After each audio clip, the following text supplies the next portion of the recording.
खुदा ने हर शख्स को बेपनाह खूबियों और सलाहियतों से नवाजा है, लेकिन ज्यादातर लोग अपने अंदर पोशीदा सलाहियतों से वाकिफ नहीं होते और वो हमेशा दूसरों की तरफ देखते हैं कि कोई उन्हें बताए कि वो क्या करें।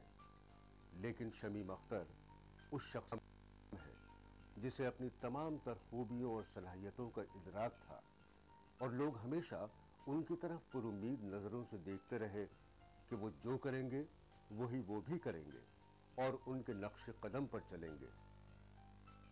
शमीम के अंदर दोस्तों के लिए कुछ कर गुजरने की जो एक क्षमता थी, ये आधुनिक दिल्ली की खूबी नहीं है, ये बल्कि खराबी है। ये एक पारंपरिक समाज की खूबी है, निभाना, रिश्तों को निभाना, खाली चढ़ते सूरज को पूजा नहीं करना, बल्कि जिनके कुछ ख़राब हालात हैं उनके साथ भी, क्योंकि ये भी उसमें से गुजरे थे।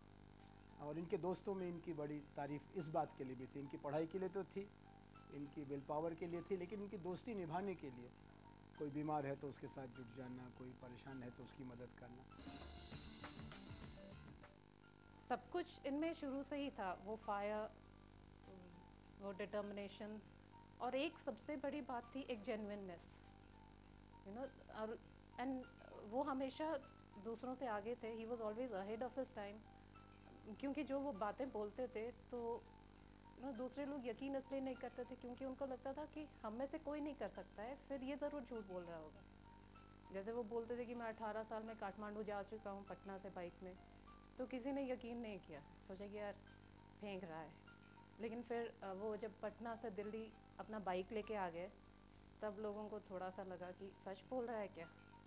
फिर जब वो बोलते थे कि मैं टीवी असेंबल कर दूंगा, यार तुम्हारा टेप रिकॉर्डर काम नहीं कर रहा है, मुझे दे दो, मैं ठीक कर दूंगा, तो कोई देता नहीं था कि क्या पता खोल देगा फिर जोड़ना ना आए। मेरी एक बचपन से एक आदत थी, मैं सबसे घर में आखिर में खाना खाता था। मुझे बचपन से एहसास था कि मैं बड़ा बेटा हूँ, तो जब तक सारे छोटे भाई बहन खा नहीं लें तो आदत नहीं थी, हालात कैसे भी हों। एक जज्बा होना चाहिए कि जो चीज़ आप कर रहे हैं उसको दिल से करें। तो मैं कभी पढ़ाई के लिए मैंने पढ़ाई नहीं की, एग्ज़ाम के लिए कभी तैयारी नहीं की, मैंने समझने के लिए पढ़ा कि मैं जो पढ़ रहा हूँ क्या मैं समझ पाता हूँ, और शायद उसी वजह से याद रह जाती थी। शमीम अख्तर एक ज़हीन तालिब इल्म थे और उनमें शुरू से ही कायदाना सलाहियत मौजूद थी। वो जिस भी स्कूल और कॉलेज में गए अपनी सलाहियत और जहानत का लोहा मनवाया। वो बिहार से दिल्ली तशरीफ लाए और जवाहरलाल नेहरू यूनिवर्सिटी से सोशियोलॉजी में एमए किया और 26 साल की उम्र में सिविल सर्विसेज में कामयाबी हासिल की। जब मैं एसडीएम दरियागंज था तो मुझ पर बहुत प्रेशर था। वो वालिद की मौत के बाद छोटे छोटे भाई बहन होते हैं, और मैंने कोशिश किया कि छोटे छोटे भाई बहन को कभी एहसास नहीं हो कि वालिद नहीं है, तो उनकी ज़रूरतें बहुत होती हैं। बहुत प्रेशर में काम करता था, डबल शिफ्ट में काम करता था, और लगता था कि जैसे शायद पूरी ज़िंदगी ऐसी ही कटेगी। तो पहले से ही शॉर्ट टेम्पर था और थोड़ा और ज़्यादा हो गया था। तो मेरे बारे में कहा जाता था कि बहुत ख़राब आदमी है, डोंट गो टू हिम। रोशनी अगर खुदा को हो मंजूर तो आंधियों में चराग डलते हैं, खुदा गवाह है। बहुत कम लोग जानते होंगे कि अपने ज़माने में इन्होंने मोटरसाइकिल रिपेयर कर करके खुद का पढ़ाई का खर्च उठाया है। और रिपेयर इसलिए करते थे क्योंकि मोटरसाइकिल चलाने का शौक़ था। उसमें से कई लोग होते थे जो पैसा भी नहीं देते थे, लेकिन तब भी वो रिपेयर करने का इनको शौक़ था तो था। और आज भी इस मुकाम पर ही पहुँचकर मोटरसाइकिल से कभी आते हैं तो स्पार्क प्लग और सर्विसिंग वाले को खुद जाके वहाँ गाइडेंस देते हैं, भैया इसका चेन ढीला है, इसका ये ढीला है, ये ढीला है। तो पैसा कहीं मायने नहीं रखता है।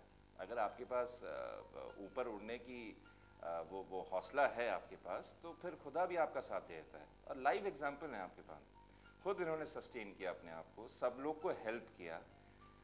कितना मैं कैमरा के सामने कहना नहीं चाहूँगा क्योंकि फिर वो उनके लिए एक डिस्ग्रेस हो जाए, कितना दान पुण्य का काम किया है, कितने लोगों का सपोर्ट किया है, ये शायद वो खुद भी नहीं बोलेंगे। And let's remain like this. बतौर अफसर भी मैंने अपना 100% कंट्रीब्यूशन हर जगह दिया है, और उतने टफ सब डिवीज़न में भी सस्मिता ने अपनी फर्म चलाई, हमने साथ में बहुत डबल शिफ्ट में काम किया, सारी चीज़ें की, भाइयों को पढ़ाया, सारे स्कूल में थे। वालिद के वफ़ात के बाद मैं बड़ा बेटा हूँ, लेकिन मेरी सबसे छोटी बहन मुझसे 21 साल छोटी है, तो आप अंदाज़ा लगा सकते हैं। तो स्कूल में थे भाई लोग, 5 स्कूल गोइंग चिल्ड्रन थे मेरे। मेरी बेटी छोटी थी, उसको छोड़ के 5 बच्चे स्कूल जाते थे। वो पढ़ाया, 2 भाइयों को इंजीनियर बनाया, एक भाई अभी दुबई में है, एक बहन की शादी की, जो भी गुरबत में कर पाया, वो सारा कुछ कैमरे की बदौलत। हमारा ये हमेशा ये एक अप्रोच रही है कि जो भी लड़के हों, किसी भी बिरादरी के हों, चाहे मुसलमान हो, चाहे हिंदू हो, चाहे क्रिश्चियन हो, चाहे किसी भी बैकग्राउंड के हों, उनको बढ़ावा देना। उनके अंदर अगर लगन है, उनके अंदर वैल्यू है, उनके अंदर मूल्य है, वो कुछ करना चाहते हैं, स्ट्रगल करना चाहते हैं और कुछ हासिल करना चाहते हैं, तो उन्हें हमने हमेशा बढ़ावा दिया है। उसमें एक अख्तर को भी मैंने पाया कि ये आज भी बहुत ही एनर्जेटिक हैं, पहले भी थे, और ये अपनी लगन से उन्होंने IAS को कंप्लीट किया। मुझे मालूम नहीं था उनके हाथ में इतनी कला थी, दुनिया भर के जो अद्भुत चित्र, और वैसे भी हम लोगों के लिए उन्होंने तैयार कर दिया ये शांति स्तूप, और उन्होंने ऊपर में नमो हो जो लिख दिया। कुदरत जिन्हें नवाजती है उन्हें आजमाती भी बहुत है। शमीम अख्तर जिंदगी के मसाइल और मुश्किलात से लड़ते और शिकस्त देते आगे बढ़ते रहे, लेकिन न कभी किसी के सामने दस्ते सवाल फैलाया और न ही अपने मकसद से कभी भटके, बल्कि जिंदगी में जिस भी चीज़ का इरादा किया उसे हासिल करके छोड़ा। कम पढ़ते हुए, कोई क्लास नहीं अटेंड करते हुए, वो पहला स्टूडेंट थे हमारे क्लास के जिन्होंने UPSC क्वालिफाई किया।